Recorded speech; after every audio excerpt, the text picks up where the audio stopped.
What's up, everybody? Welcome to a new video. Today we're going to be talking about why TeePublic can potentially be more profitable than Redbubble for you. Now, before we begin, I just want to go ahead and say I have no dog in this fight. I'm not saying that Redbubble is better. I'm not saying that TeePublic is better. I am just saying that they're simply different. There's not one that I prefer over the other, although if you do look at my track record, Redbubble is something that I'm more active on. I'll explain why that is in just, a few minutes, but to be clear, it's not like I'm pushing one platform over the other. They're both owned by the exact same company. Redbubble purchased TeePublic, and so we're going to, like I said, talk about why it's potential. There's a potential, and it only applies to certain factors of that TeePublic could potentially make you more money than Redbubble. Once again, this is not going to apply to every single person out there. It's just going to be certain aspects, certain circumstances, okay? So before we get into that, I also want to mention that the TeePublic course today, guys, is the last day for the discounted price of $29.99. If you want the course, get in early, get in now.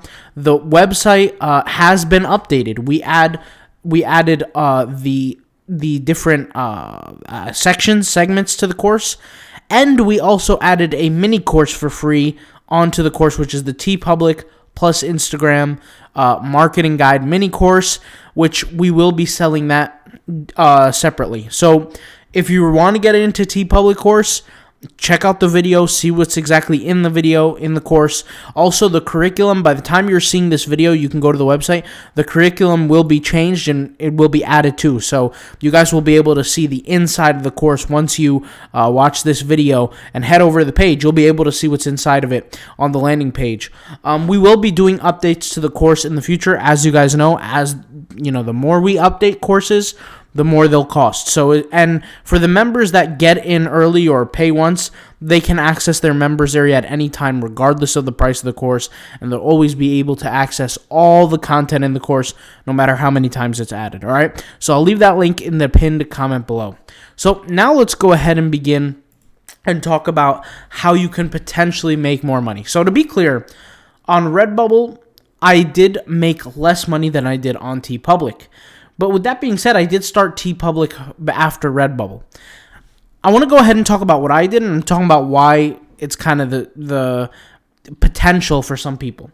So with Redbubble, I started first month, got over like $500 or $300, something like that. Second month, around $500. And then after that, it started to dwindle down. I wasn't paying attention to it. It got so low to the point that eventually I started really focusing on Redbubble, started figuring out what was I doing wrong, started to learn things, and then from that aspect, the money started shooting up. Within a month, I literally 10x'd my income, made over $1,000 on Redbubble in 1 month, then started learning how things go. Here I am now, multiple Redbubble stores, making multiple thousands on Redbubble on a monthly basis on multiple stores, so it's nothing new, okay? With TeePublic, however, the very first month, I generated over $1,000 on TeePublic.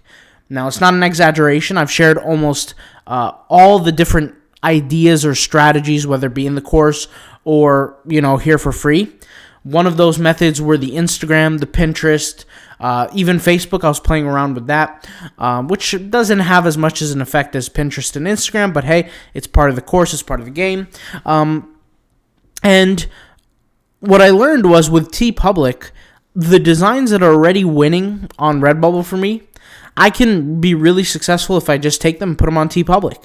Now, granted, the tagging and the titling will be slightly different because they are different platforms, but I could do that because I know, and I have a frame of thought or a proof of concept that I know that the design works. See, something that I've said, and you guys remember this if you've joined TeePublic before, if you joined Redbubble, I broke it down very simply. I said, if you want to succeed on Redbubble, the first thing you're going to have to make sure is you're going to have to make sure people can actively see your work. That's the first thing.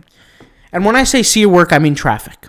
The second thing is that your design has to be decent enough, which is really not that hard, but it has to be decent enough for somebody to decide to look at it and say, yep, I want to buy it. Sometimes it's not the artwork that makes it decent. Sometimes it's the meaning behind the design. Sometimes things just have to make sense when you have your design. If somebody has to scratch their head and say, what is this design trying to tell me? That's a problem, right? Things have to flow easily. The point is that these are the main two aspects: the traffic and the quality of the design, right? And the quality, like I said, has many different, I guess you could say, sections, modules, whatever you want to call it. It has many different ideas to it that contribute to quality. So it's not like just the design, how the design looks, okay? Once you get these two going, you have to get sales. There is no way around it. If you have good designs and people are seeing your designs, then you're going to make money. Like I said, there's no way around it. Well, by me taking the designs that were already winning on Redbubble, my highest producers, putting them on TeePublic, then what I did was I cut out 50% of the game. I already know now that my designs are good looking. I have proof of concept, and I could just take them and put them on the website because I know they'll make me money.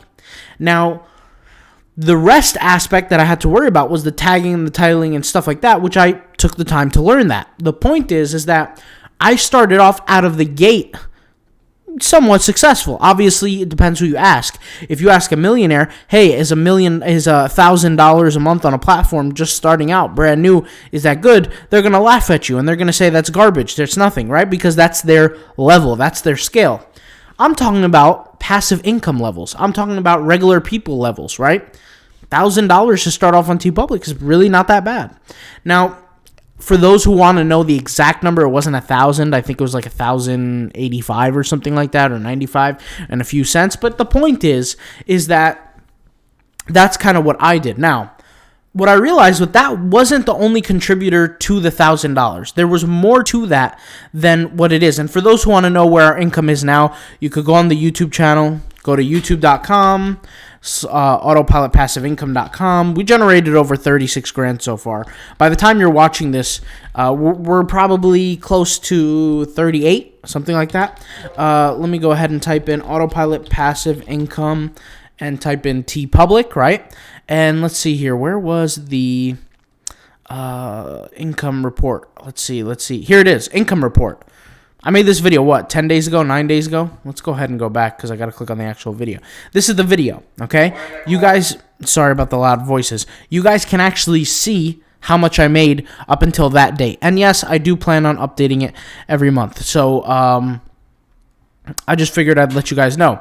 But regardless, you can check out my numbers. You know, I wouldn't be making this stuff up. This is legitimate information. Anyways, regardless. All right, so there you go. 19,000 units sold, and that's one account. I told you guys I have 5 accounts. Obviously, the other 4 accounts are not as good. Hence why I made the other video after this where I kind of talked about my lowest account. Regardless, I took those designs, put them up, because I knew the design aspect was working.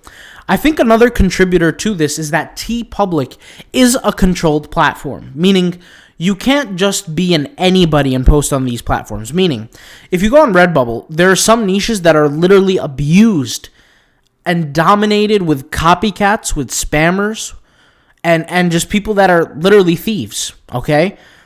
Abused with it. And they will work endlessly just to make a penny off of Redbubble. The reality is these people are not going to get far with Redbubble, and these people are really not allowed on TeePublic either. Now, here's the thing. There are some situations, and I'm not saying this is for everybody, but TeePublic, I don't know if some of you guys know this, some of you guys don't know this. When you create a design on TeePublic, anybody can create an account. But when you can create a design, not everybody gets those designs seen in the marketplace. And what is the marketplace? I could type up a piece of word right here, like I type up the word fish on TeePublic, and I see different designs. If you don't see your design, you created a design with this tag, then that means you're not in the marketplace. Now, you can go ahead and look through all the 50 pages, right? Typically, you would want to look at the last one, see the most recent, see where you rank. But if you don't see your design show up and you created a design using this tag, then that means that you're not in the marketplace. You're just not in it. And so there are ways to get accepted in the marketplace, but the point is that you have this approval process. Majority of the people, okay, overwhelmingly majority, will never get accepted to TeePublic, and not because they haven't applied or they haven't applied themselves and done the necessary things to get to that point, which, by the way, we share in the course what I did to get accepted onto TeePublic. Not because of that, but because they simply just won't care. They'll create 2, 3, 4, 5 designs. They'll look, they won't find their designs, and they'll just walk away. They'll walk away from TeePublic. That is an inherent wall between the spammers, the scammers, and the rest of the TeePublic platform, which makes it a good thing for somebody who's actually committed justifiably, pure-heartedly to the platform versus somebody who's just there to literally damage the platform for their own benefit. This is a lot of complaints of what the people on Redbubble had to say. If you guys remember with Redbubble, when I talked about getting banned on Redbubble, and I talked about how Redbubble was a platform that is essentially you have no ownership over as a human, which is sad, but is the truth. You have no ownership over even your own designs. If they want to remove you today, they could do that. But Redbubble, as a company, they can't remove everybody, right? Well, a lot of people take advantage of that, and so they start spamming. They start abusing the platform. And that ruins the platform for some other people. Not for everybody, but for some people. You get a guy like me, I don't care. I'm going to use all platforms, and I'm going to do things right so I can make money. But you have other people who don't like that. They see spammers, they see copycats, and they say, you know what? I'm done with the platform, and they'll legitimately delete their accounts that is producing them income, which is, really, I don't understand it, but they do it. They get rid of those accounts, and then they jump on a whole different platform. Now, am I saying that they're wrong for doing it? No, absolutely not. To each their own. It's your money, your life, your choice, your account.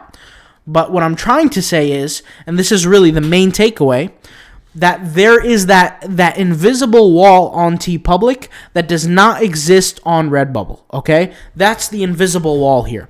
And that invisible wall takes out a really, really large percentage of the bad people on Redbubble, okay? Now, the thing is that you can be a regular guy, regular girl, applying to TeePublic and get accepted. That's not a problem. You get the job done. If you don't know how to do that, we show you how to do it in the course. That's not the point. The point is that invisible wall does create a difference.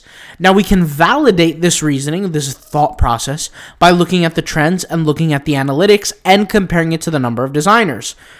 On TeePublic, the number of designers is roughly anywhere from 50,000 to 80,000. Now, if you look at the traffic that it's bringing in, it's bringing about 8 to 9 million a month, okay? Now, with that being said, the amount of visitors on Redbubble is about 24 million a month. The amount of designers on Redbubble is probably over 1 million designers by now. So at this point, right? At this point, and it's, by the way, the millions of designers, it really does change the game for who's deciding to post. And the reason why I say this is because if the traffic is so large on a platform, but the number of designers is less in terms of ratios, that means you can make more money on that platform with the less competition. Now, that's the first thing. The first thing is there's less competition. The second thing is there's less spammy competition, which is entirely different than less competition, right? If there was just purely less competition, that means the platform as a whole would rise in value. That's not the case with Redbubble. Even though Redbubble is larger as a platform, it's based on ratio. If we take a percentage and equalize them on both platforms, TeePublic is per visitor worth more because of the cleanliness, per se, of the platform. When I say cleanliness, I'm talking about the spammers, the copycats, the abusers, all these kind of things. It's just not tolerated on TeePublic, and it doesn't happen on TeePublic nearly as much because of that quote-unquote pseudo application process. And when I say pseudo application, there's nowhere on the website can you sit there and apply. There's nowhere on the website can you sit there and apply and say, hey, I've done what I had, please let me apply. That's not the case with TeePublic, right? With TeePublic, it's a I don't want to say invite only because it's not, but there's a way to get around to it, right? Now, like I said, all that is shared in the course, and that's the most that I could say with getting your design seen on TeePublic. The point is that there is going to be this invisible wall that separates certain groups of people. Now, I'm not calling you a spammer or a copycatter or somebody that's offensive to these platforms if you haven't been accepted. In fact, there are people who haven't been accepted on the TeePublic platform right away. This is why in the course, we recommend do the process that we do more than once to get to get in, basically, with multiple stores. The reason why I do that and the reason why I say that is because for me personally, with all 5 of my stores, I took the necessary steps to get accepted, and it wasn't a problem. For other people, those steps that they take may not get them accepted right away, and that's why they might need multiple stores. But that's not the point. The point is, like I said, is that separation. And I believe, personally, that's what makes TeePublic a little bit more valuable as a platform. Now, let's talk about, is it more easy to make money on TeePublic versus Redbubble? And the answer is no. And here's the reason why I have to say this. When people, because I could easily say yes, but it's going to be misunderstood. People think it's a blanket statement. When I say yes, it's going to be a blanket statement. Of course, I could just make more money. Let me go to TeePublic. That's not the case. There has to be a basis of knowledge of understanding on how to tag, title, design properly on both platforms. That basis of knowledge has to exist for both platforms in order for me to say yes to that question, right? Because by default, TeePublic, based on ratio, is more valuable per viewer than it is for Redbubble. However, like I said, if you have no knowledge of tagging, if you have no knowledge of titling, if you don't know how to do these things properly, it doesn't matter what platform you get on, right? It's kind of like saying, if I have a terrible design style and I post on both platforms, it doesn't matter what platform I post on. It doesn't matter if I'm King Pharaoh, whoever. It doesn't matter if I'm Donald Trump, and nobody's going to buy my products. The reason why is because the design is unattractive. And yes, guys, I am exaggerating when I say Donald Trump, because let's face it, he has the celebrity effect, but hopefully you guys get my point. Basically, what I'm trying to say is it doesn't matter who you are, if the design doesn't have a certain level of if it doesn't pass a certain threshold of quality, whether it be in your tagging, titling, your traffic acquisition, your design style, all that kind of stuff combined, it's just not going to do well on any platform. It doesn't matter what platform you go to. It doesn't matter if you're on the least competitive platform. It doesn't matter if you're on the most competitive platform. None of that matters. It's kind of like, you know what? I've seen this in the Shopify world. When people create Shopify stores, if you don't know how to drive traffic at a low cost to your Shopify store, it doesn't matter what you have on your store. It doesn't matter if you're selling gold by the pound for 50 cents. It doesn't matter if you are... it doesn't matter, is what I'm trying to say. If you don't pass the necessary requirements, it just doesn't matter where you're posting. But TeePublic, like I said, when you get accepted, makes that easier and increases your chance of profitability, which basically what I'm trying to say is there's less resistance on TeePublic than there is on Redbubble, simply because of the competition aspect through statistics. And I'm not making the data up. You can go ahead and search the data. You can go ahead and see the data. Go to SimilarWeb. You can see the stats. Not making this stuff up, right? From a statistical perspective, it's easier to be more successful on TeePublic. Could that have contributed to the reason why I made $1,000 the first month on TeePublic? Maybe. Could my skills have contributed? Maybe. Maybe a combination of all those things. Obviously, we can't pinpoint because we don't know what's in the brain of the customers, but that's kind of like the main takeaway that I want to say here. So, yes, one platform may potentially be more profitable than the other, but it will not drastically affect you if you don't have the necessary skills for both platforms, is what I'm trying to say. All right? Thank you guys for watching. Hopefully this video clarified some thoughts, and I'll talk to you guys later. Peace out. Bye.